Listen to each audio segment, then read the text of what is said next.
नमस्कार दोस्तों, मैं कुलदीप सिंह स्वागत करता हूं हमारे अपने चैनल धुरंधर क्लासेस यूट्यूब चैनल पर। जैसा कि दोस्तों हमारी चर्चा चल रही थी राजस्थान सरकार की फ्लैगशिप व कल्याणकारी योजनाओं के ऊपर।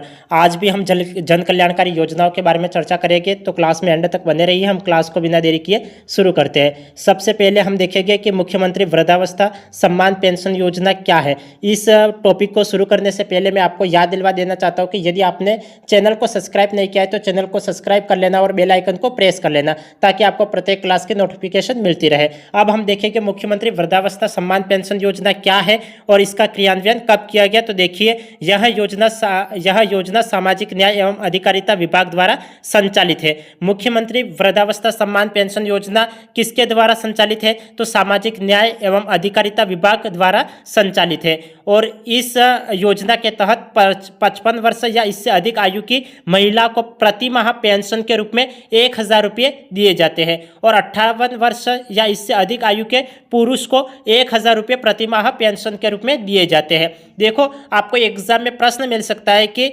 मुख्यमंत्री वृद्धावस्था सम्मान पेंशन योजना के तहत 55 वर्ष या इससे अधिक आयु की महिला को प्रति माह पेंशन के रूप में कितनी राशि दी जाती है? तो इसका राइट आंसर होगा 1,000 रुपये दिए जाते हैं। कितने रुपये दिए जाते हैं? तो 1,000 रुपये दिए जाते हैं।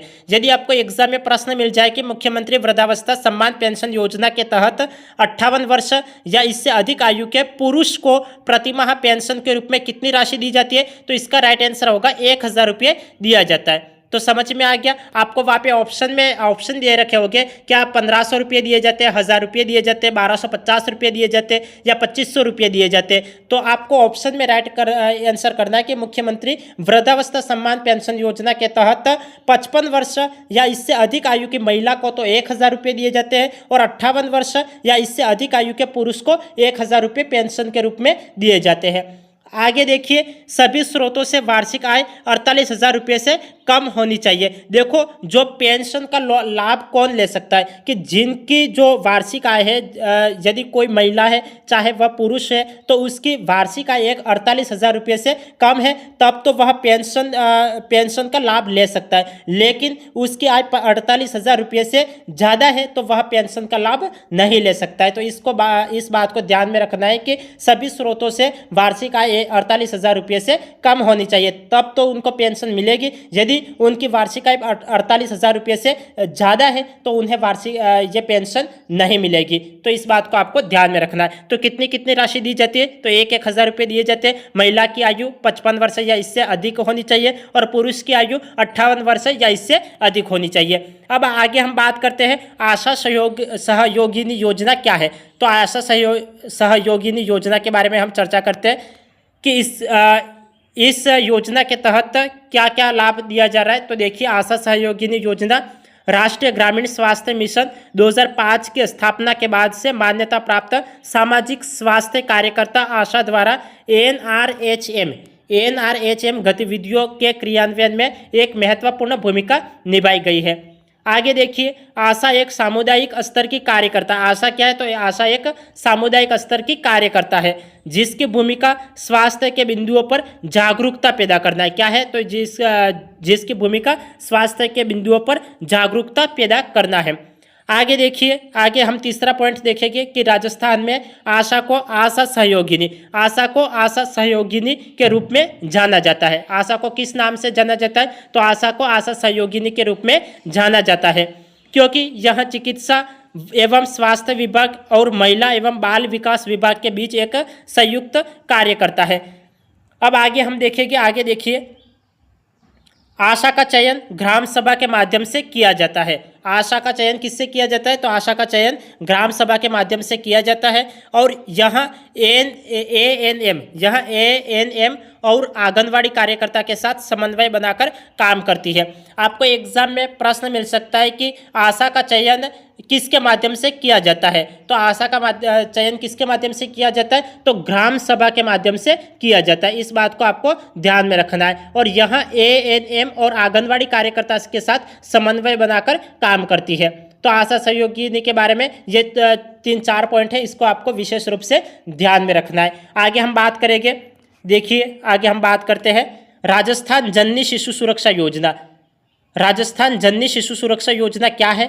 तो इसके बारे में हम डिटेल से बात करते हैं। तो देखिए, इसमें केवल और केवल आपको 2 पॉइंट याद रखने की आशा, यहाँ पे राजस्थान जननी शिशु सुरक्षा योजना, इसमें पहला पॉइंट देखिए, राज्य सरकार गर्भवती महिलाओं एवं नवजात शिशुओं को निःशुल्क चिकित्सा एवं अन्य सुविधा उपलब्ध कराने के लिए भारत सरकार के सहयोग से प्रदेश में यह योजना क्रियान्वित की जा रही है। देखो, आपको ज़्यादातर एग्जाम में प्रश्न थ्योरी से सीधे पूछे जाते हैं, तो आपको थ्योरी याद रखनी है कि आपको एग्जाम में प्रश्न मिल सकता है कि किस योजना के तहत राज्य सरकार गर्भवती महिलाओं एवं नवजात शिशुओं को निःशुल्क चिकित्सा एवं अन्य सुविधा उपलब्ध कराने के लिए भारत सरकार के सहयोग से प्रदेश में क्रियान्वित की जा रही है। तो कौन सी योजना क्रियान्वित की जा रही है? तो राजस्थान जननी शिशु सुरक्षा योजना क्रियान्वित की जा रही है। आपको किसी भी तरीके से एग्जामिनर प्रश्न पूछ सकता है। आपको यह भी पूछ सकता है कि राज्य सरकार गर्भवती महिलाओं एवं नवजात शिशुओं को निःशुल्क चिकित्सा एवं अन्य सुविधाएं उपलब्ध कराने के लिए भारत सरकार के सहयोग से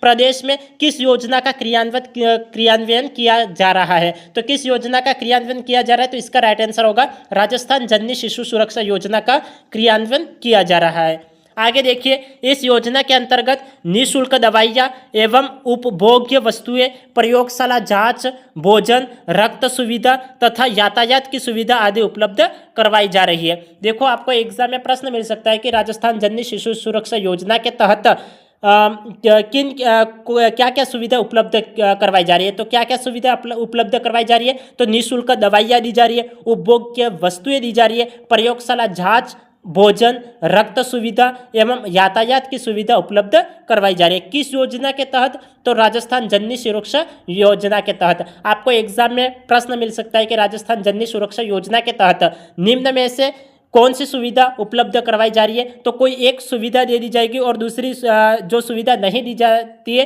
वो तीन सुविधाओं के नाम लिख लिए जाएंगे। तो आपको कौन सी सुविधा याद रखनी है? तो आपको निःशुल्क दवाइयों को याद रखना है, उपभोग्य वस्तुएं, प्रयोगशाला जांच, भोजन, रक्त सुविधा और यातायात की सुविधा। ये राजस्थान जननी शिशु सुरक्षा योजना के तहत इसका ये सुविधा उपलब्ध करवाई जा रही है। आगे हम बात करेंगे। आगे देखिए, डॉक्टर सविताबेन अंबेडकर अंतर्जातीय विवाह योजना। यह विवाह योजना क्या है और इसके क्या क्या लाभ है? तो देखिए, डॉक्टर सविताबेन अंबेडकर अंतर्जातीय विवाह योजना अस्पृश्यता निवारण के एक प्रयास के रूप में स्वर्ण, हिंदू तथा अनुसूचित जाति के बीच अंतरजातीय विवाह को बढ़ावा देने हेतु इस योजना का संचालन किया जा रहा है। आपको एग्जाम में प्रश्न मिल सकता है कि अंतरजातीय विवाह को बढ़ावा देने हेतु किस योजना का संचालन किया जा रहा है। तो किस योजना का संचालन किया जा रहा है? तो डॉक्टर सविताबेन अंबेडकर अंतरजातीय विवाह योजना का संचालन किया जा रहा है। समझ में आ गया? आपको यहाँ पे ये पहला पॉइंट विशेष रूप से ध्यान में रखना है कि आपको एग्जाम में प्रश्न मिल सकता है कि अस्पृश्यता निवारण के एक प्रयास के रूप में स्वर्ण, हिंदू तथा अनुसूचित जाति के बीच अंतरजातीय विवाह को बढ़ावा देने हेतु किस योजना का संचालन किया जा रहा है? तो किस योजना का संचालन किया जा रहा है? तो डॉक्टर सविताबेन अंबेडकर अंतरजातीय विवाह योजना का संचालन किया जा रहा है। आगे देखिए, इस योजना के तहत अनुसूचित जाति के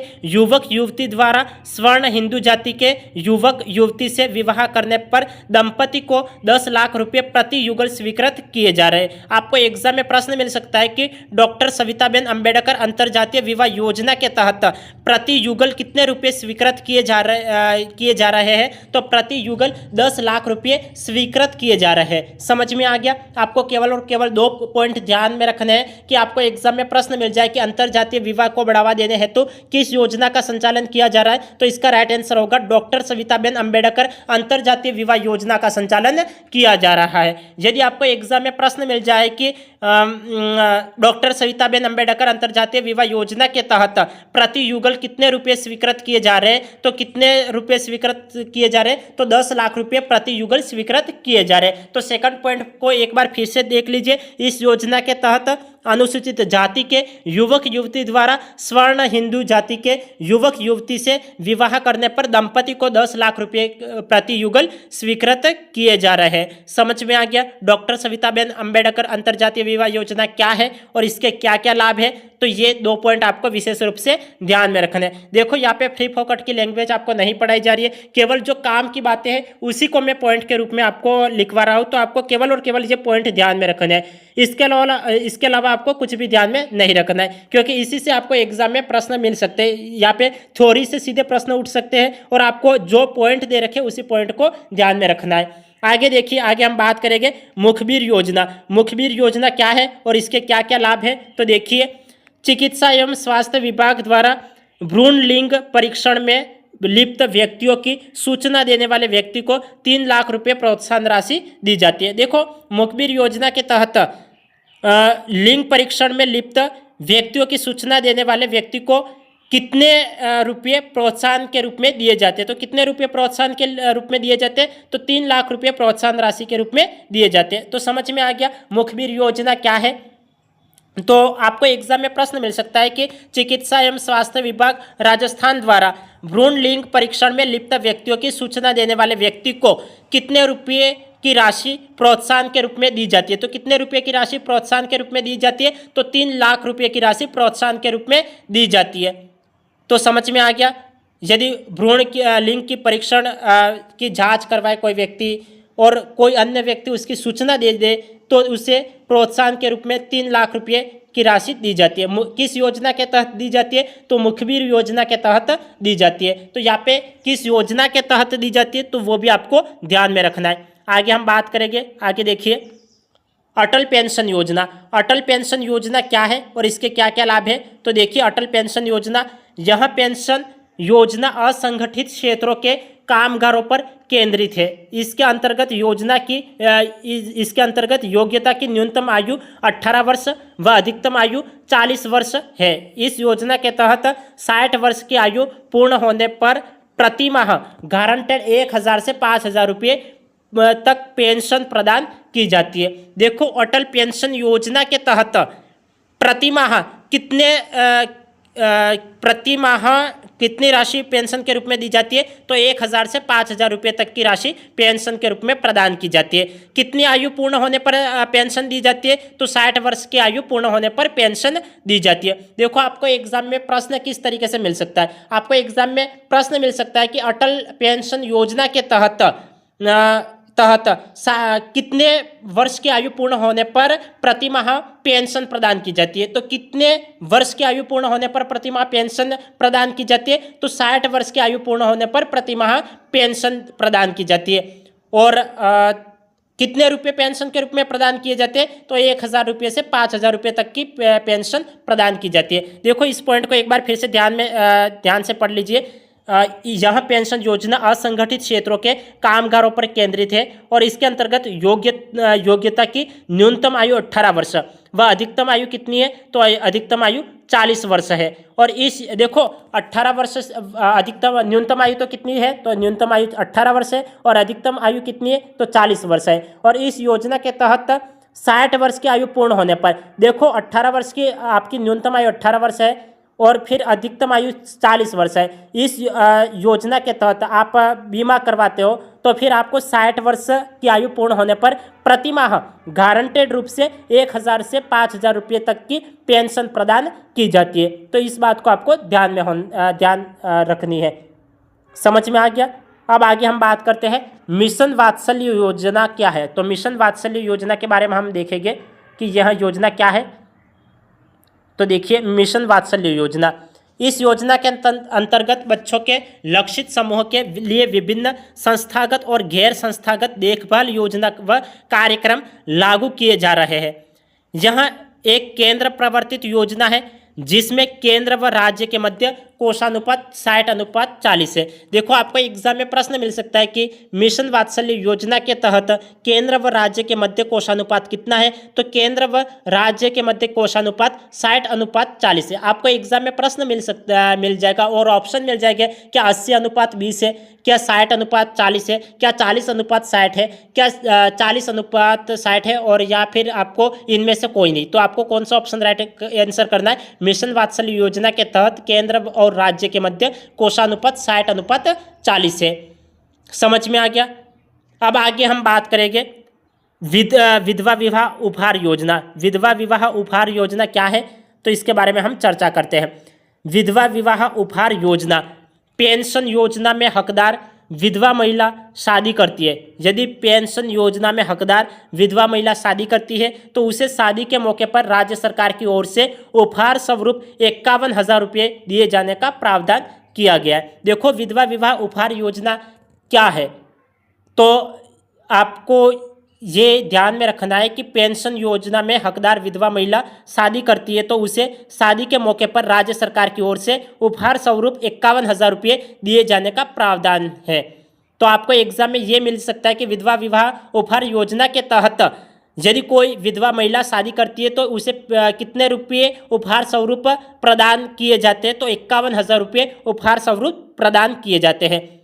या फिर आपको ये मिल सकता है कि विधवा महिला शादी करती है तो उसे राज्य सरकार द्वारा किस योजना के तहत उपहार देने का प्रावधान है, तो विधवा विवाह उपहार योजना के तहत उपहार देने का प्रावधान है। और कितने रुपये की राशि उपहार देने के रूप में दी जाती है, तो उपहार स्वरूप 51,000 रुपये दिए जाते हैं। किस महिला को दिए जाते हैं, तो विधवा महिला को दिए जाते हैं। यदि कोई विधवा महिला शादी करती है तो उसे उपहार स्वरूप राज्य सरकार द्वारा 51,000 रुपये दिए जाते हैं। आपको एग्जाम में ये भी प्रश्न मिल सकता है कि विधवा विवाह उपहार योजना के तहत किस सरकार द्वारा उपहार स्वरूप महिला को राशि प्रदान की जाती है, तो राज्य सरकार द्वारा दी जाती है, केंद्र सरकार द्वारा दी जाती है, या फिर दोनों के द्वारा दी जाती है, या फिर इनमें से कोई नहीं। तो किस सरकार द्वारा दी जाती है, तो राज्य सरकार द्वारा उपहार स्वरूप 51,000 रुपये की राशि प्रदान की जाती है। आगे हम बात करेंगे, आगे हम बात करते हैं 20 सूत्री कार्यक्रम। 20 सूत्री कार्यक्रम 2006, ये कार्यक्रम आखिर है क्या, तो इसके बारे में हम चर्चा करते हैं कि 20 सूत्री कार्यक्रम 2006 क्या है। तो 20 सूत्री कार्यक्रम की शुरुआत 1975 में की गई। आपको एग्जाम में प्रश्न मिल सकता है कि 20 सूत्री कार्यक्रम 2006 इसकी शुरुआत कब की गई, तो इसकी शुरुआत 1975 में की गई थी तथा वर्ष 1982, 1986 और 2006 में पुनः संचालित किया गया, जो 1 अप्रैल 2007 से लागू हुआ है। और इस कार्यक्रम का उद्देश्य गरीबी उन्मूलन, ग्रामीण क्षेत्र में रोजगार के अवसर सृजित करना, आवास, शिक्षा, स्वास्थ्य एवं परिवार कल्याण, पर्यावरण संरक्षण सहित अनेक योजनाओं तथा जिनका प्रभाव विशेषकर ग्रामीण क्षेत्रों में रहने वाले लोगों के जीवन स्तर पर पड़ता है को गति प्रदान करना है। देखो इस योजना के तहत क्या क्या लाभ है, 20 सूत्री कार्यक्रम योजना क्या है और इसके क्या क्या लाभ है। तो सेकंड पॉइंट आप ध्यानपूर्वक देखिए कि इस कार्यक्रम का उद्देश्य क्या है, तो गरीबी उन्मूलन, ग्रामीण क्षेत्र में रोजगार के अवसर सृजित करना, आवास, शिक्षा, स्वास्थ्य एवं परिवार कल्याण, पर्यावरण संरक्षण सहित अनेक योजनाओं तथा जिनका प्रभाव विशेषकर ग्रामीण क्षेत्रों में रहने वाले लोगों के जीवन स्तर पर पड़ता है को गति प्रदान करना 20 सूत्री कार्यक्रम का मुख्य उद्देश्य है। आगे देखिए 20 सूत्री कार्यक्रम 2006 में 65 निगरानी योग्य मदे शामिल है। कितनी योग्य मदे शामिल है, तो 65 निगरानी योग्य मदे शामिल है, जिनमें से 15 योग्य मदों की निगरानी राज्य स्तर पर की जा रही है। देखो आपको एग्जाम में प्रश्न मिल सकता है कि 20 सूत्री कार्यक्रम योजना के तहत राज्य सरकार द्वारा कितनी योग्य मदों की निगरानी की जा रही है, तो कितनी योग्य मदों की निगरानी की जा रही है, तो 15 योग्य मदों की निगरानी की जा रही है। किस स्तर पर की जा रही है, तो राज्य स्तर पर की जा रही है। तो समझ में आ गया 20 सूत्री कार्यक्रम क्या है और इसके क्या क्या उद्देश्य है और इसे कब लागू किया गया। तो 20 सूत्री कार्यक्रम 1 अप्रैल 2007 से लागू किया गया और इसके उद्देश्य सेकंड पॉइंट में लिखे हुए हैं और इसका क्रियान्वयन किसके द्वारा किया जा रहा है और निगरानी कितने राज्य स्तर पर कितनी योग्य मदों द्वारा निगरानी की जा रही है, तो 15 योग्य मदों की निगरानी राज्य स्तर पर की जा रही है। तो इस बात को आपको ध्यान में रखना है। और टोटल कितनी मदें शामिल है, तो टोटल 65 निगरानी योग्य मदें शामिल है। 20 सूत्री कार्यक्रम के तहत टोटल 65 निगरानी योग्य मदें शामिल है। आगे हम बात करेंगे, आगे देखिए, ये देखिए मगरा क्षेत्र विकास कार्यक्रम। मगरा क्षेत्र विकास कार्यक्रम क्या है और इसके क्या क्या लाभ है और इस क्षेत्र के अंतर्गत कौन कौन से जिले शामिल हैं और कौन कौन से जिले शामिल नहीं हैं, इसके बारे में हम चर्चा करेंगे। तो देखिए सबसे पहला पॉइंट देखिए, मगरा क्षेत्र विकास कार्यक्रम के तहत राजस्थान का दक्षिणी मध्य भाग जो कि पहाड़ी क्षेत्र से घिरा हुआ है, विशेषकर ब्यावर, भीलवाड़ा, पाली, चित्तौड़गढ़ एवं राजसमंद जो जनजातीय क्षेत्र के अंतर्गत नहीं आता है, मगरा क्षेत्र के अंतर्गत के नाम से जाना जाता है। किस नाम से जाना जाता है? तो मगरा क्षेत्र के अंतर्गत के नाम से जाना जाता है। देखो कौन कौन से जिले शामिल है। आपको एग्जाम में प्रश्न मिल सकता है कि मगरा क्षेत्र विकास कार्यक्रम के अंतर्गत निम्न में से कौन से जिले शामिल नहीं है। तो कौन से जिले शामिल नहीं है, तो ये आपको राइट आंसर करने के लिए कौन से शामिल है वो ध्यान में रखना है कि कौन कौन से जिले शामिल है। तो ब्यावर, भीलवाड़ा, पाली, चित्तौड़गढ़, राजसमंद जो जनजातीय क्षेत्र के अंतर्गत नहीं आता है वह भाग मगरा क्षेत्र के नाम से जाना जाता है। तो इस बात को आपको ध्यान में रखना है। मगरा क्षेत्र विकास कार्यक्रम 2005-06 में शुरू किया गया, जो उक्त 5 जिलों के 1746 गांवों में क्रियान्वित है। देखो कितने जिलों में क्रियान्वित है। तो मगरा क्षेत्र विकास कार्यक्रम कब से शुरू किया गया? तो यह कार्यक्रम 2005-06 से शुरू किया गया। आपको एग्जाम में प्रश्न मिल जाए कि मगरा क्षेत्र विकास कार्यक्रम कब से शुरू किया गया, तो इसका राइट आंसर होगा 2005-06 से शुरू किया गया। और इस क्षेत्र के अंतर्गत मगरा क्षेत्र विकास कार्यक्रम के अंतर्गत कितने जिले शामिल हैं? तो 5 जिले शामिल हैं। कितने गांव शामिल हैं? तो 1746 गांव शामिल है। 5 जिले कौन कौन से शामिल हैं? तो ब्यावर, भीलवाड़ा, पाली, चित्तौड़गढ़ और राजसमंद, ये जिले मगरा क्षेत्र विकास कार्यक्रम के अंतर्गत शामिल है। और इसमें कितने गांव शामिल हैं? तो 1746 गांव शामिल है। इसका संपूर्ण वित्त पोषण राज्य सरकार द्वारा किया जाता है। देखो मगरा क्षेत्र विकास कार्यक्रम के तहत संपूर्ण वित्त पोषण किसके द्वारा किया जा रहा है? तो किसके द्वारा किया जा रहा है? क्या राज्य सरकार के द्वारा किया जा रहा है? क्या केंद्र सरकार के द्वारा किया जा रहा है? क्या दोनों के तहत किया जा रहा है, या फिर इनमें से कोई नहीं? तो इसका राइट आंसर होगा राज्य सरकार द्वारा मगरा क्षेत्र विकास कार्यक्रम का वित्त पोषण किया जा रहा है। इसका उद्देश्य क्या है? तो इसका उद्देश्य यह है कि इस क्षेत्र के निवासियों के आर्थिक एवं सामाजिक स्तर में सुधार लाना है। मगरा क्षेत्र विकास कार्यक्रम के तहत इसका क्या उद्देश्य? तो इस क्षेत्र के निवासियों के आर्थिक एवं सामाजिक स्तर में सुधार लाना है। तो ये इसका उद्देश्य है। समझ में आ गया? अब आगे हम देखते, आगे देखिए, आगे हम बात करते हैं। ये देखिए डांग क्षेत्र विकास कार्यक्रम क्या है? तो डांग क्षेत्र विकास कार्यक्रम इसका प्रारंभ कब किया गया और डांग क्षेत्र में कौन कौन से जिले शामिल हैं, तो इसके बारे में हम देखते हैं। देखो डांग क्षेत्र विकास कार्यक्रम यह 2005-06 से पुनः प्रारंभ किया गया। कब से प्रारंभ किया गया? तो 2005-06 से प्रारंभ किया गया। और इस कार्यक्रम में कितने जिले शामिल हैं? तो डांग क्षेत्र विकास कार्यक्रम के अंतर्गत 9 जिले शामिल हैं। कौन कौन से जिले शामिल हैं? तो सवाई माधोपुर, गंगापुर सिटी, करौली, धौलपुर, बारा, झालावाड़, भरतपुर, कोटा एवं बूंदी, ये 9 जिले डांग क्षेत्र विकास कार्यक्रम में शामिल है। और इस 9 जिलों में कितने गांव शामिल हैं? तो 2192 गांवों को शामिल किया गया। कितने गांवों को शामिल किया गया? तो 2192 गांवों को शामिल किया गया। तो देखो इसका प्रारंभ कब किया गया, इसमें कितने जिले शामिल हैं, कौन कौन से जिले शामिल हैं और कितने गांव शामिल है, केवल आपको इतनी बातें ध्यान में रखनी है। तो डांग क्षेत्र विकास कार्यक्रम यहाँ 2005-06 से प्रारंभ किया गया और इसमें 9 जिले शामिल है। कौन कौन से जिले हैं? तो सवाई माधोपुर, गंगापुर सिटी, करौली, धौलपुर, बारा, झालावाड़, भरतपुर, कोटा एवं बूंदी। और कितने गांव शामिल हैं? तो 2192 गांवों को शामिल किया गया। किस योजना, किस कार्यक्रम के तहत? तो डांग क्षेत्र विकास कार्यक्रम के तहत शामिल किया गया। आगे हम बात करेंगे। आगे देखिए सीमांत क्षेत्रीय विकास कार्यक्रम। सीमांत क्षेत्रीय विकास कार्यक्रम क्या है?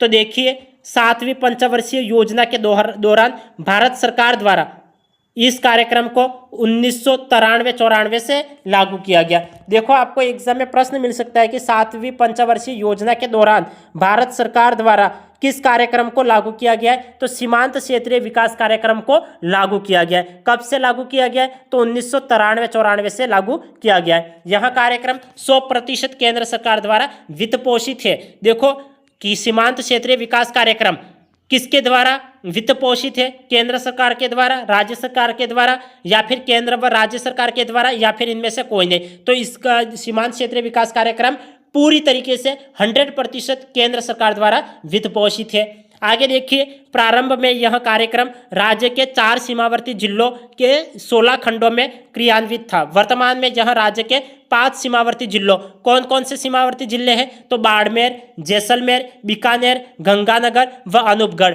के 16 खंडों में क्रियान्वित किया जा रहा है। देखो सीमांत क्षेत्रीय विकास कार्यक्रम वर्तमान में 5 सीमावर्ती जिलों में क्रियान्वित किया जा रहा है। कौन कौन से 5 जिले शामिल हैं? तो बाड़मेर, जैसलमेर, बीकानेर, गंगानगर व अनूपगढ़। इसमें कितने खंड शामिल हैं? तो 16 खंड शामिल है।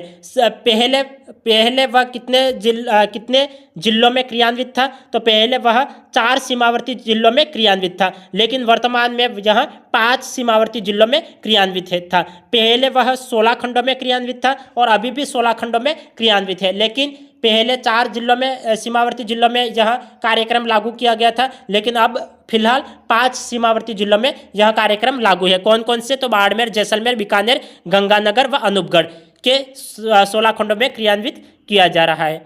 आगे देखिए, इसका मुख्य उद्देश्य क्या है? तो इसका मुख्य उद्देश्य है कि आधारभूत ढांचे के विकास एवं सीमावर्ती आबादी के मध्य सुरक्षा की भावना को बढ़ावा देने के माध्यम से सीमावर्ती क्षेत्रों में संतुलित विकास को सुनिश्चित करना। आपको एग्जाम में प्रश्न मिल सकता है कि आधारभूत ढांचे के विकास एवं सीमावर्ती आबादी के मध्य सुरक्षा की भावना को बढ़ावा देने के माध्यम से सीमावर्ती क्षेत्रों में संतुलित विकास को सुनिश्चित करना किस योजना के तहत शामिल है? तो सीमांत क्षेत्रीय विकास कार्यक्रम योजना के तहत शामिल है। तो इस बात को आपको ध्यान में रखना है। तो देखो, थ्योरी से देखो, थ्योरी पढ़ाते वक्त मैं आपको ये भी बता रहा हूँ कि आपको थ्योरी से एग्जामिनर एग्जाम में किस तरीके से प्रश्न पूछ सकता है और आपको एग्जाम में किस तरीके से प्रश्न मिल सकता है। तो ये सारे ही बातें मैं आपको बता रहा हूँ कि आपको एग्जाम में किस तरीके से प्रश्न मिल सकते हैं और कैसे मिल सकते हैं और आपको पॉइंट में कैसे थ्योरी को याद करना है। तो ये तक मैंने आपको सभी क्लासों में बता रखा है। तो आज की क्लास को हम यही एंड कर लेते हैं, फिर मिलते हैं अगली क्लास में। तब तक के लिए आपका दिन शुभ रहे। धन्यवाद।